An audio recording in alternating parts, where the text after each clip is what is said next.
So, ayan na. Breakfast is ready. Same kami ng pagkain ng aking alaga. Hello, good morning. Ayan, for today's video, gagawa ulit ako ng shakshuka. Pero kukuha muna ako dito ng parsley kasi ilalagay ko dun sa gagawin naming breakfast. So, ayan, magkakatayo. So, ayan, nakat ko na yung parsley. Prepare na tayo ng breakfast.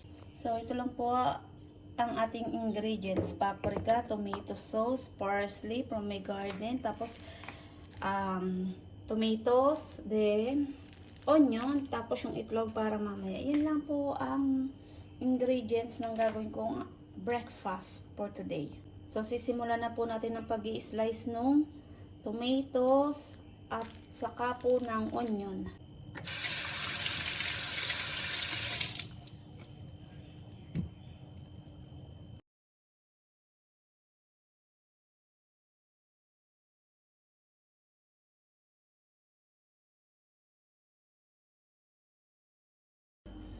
So, ayan, na-slice na po natin ng tomato, parsley, onion. Ito yung tomato sauce. Lalagyan nga rin pala natin siya ng asin at saka ng paminta. So, ayan, magluto na po tayo. So, ayan, sinalang ko na nga po yung kawali sa ating kalan. At nilagyan ko na siya ng mantika. Hintayin na lang natin po siyang uminit para maigisa na po natin yung kamatis at sibuyas.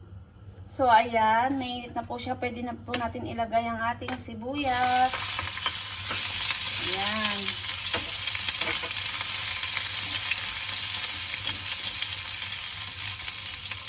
Sunod na din po natin ang ating kamatis.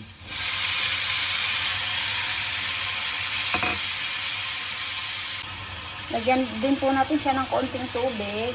O yan, konti lang po. Para hindi lang siya matuyo. Then lagay na rin po natin yung ating tomato sauce. Yan. Mamaya na po natin siya lalagyan ng paprika at saka po ng iba pang condiments. So yan. So, ayan, malambot na siya. Pwede na natin siya lagyan na. Malambot na po yung ating mga kamatis at sibuyas. So, lagyan na natin ng paprika. Tapos, sweet and spicy po yung paprika namin. Tapos, lagyan na rin natin siya ng asin. Ito, half teaspoon. Then, paminta. Ayan, nakulo na siya. Pwede na natin ilagay yung 3 itlog.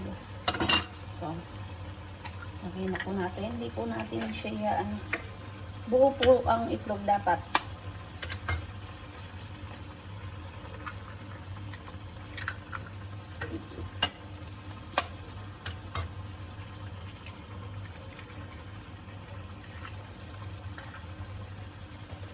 So, ayan na po. Tatakpan natin para maluto yung itlog. Then, wait na lang po natin. I-garnish lang natin yung parsley sa ibabaw mamaya. So, yan.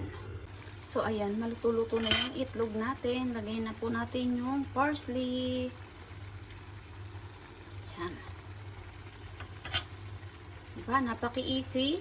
Napaka-friendly budget din ito. Pwede naman hindi ka maglagay ng tomato sauce kung ayaw niyo po. Ako po gusto ko may tomato sauce niyan.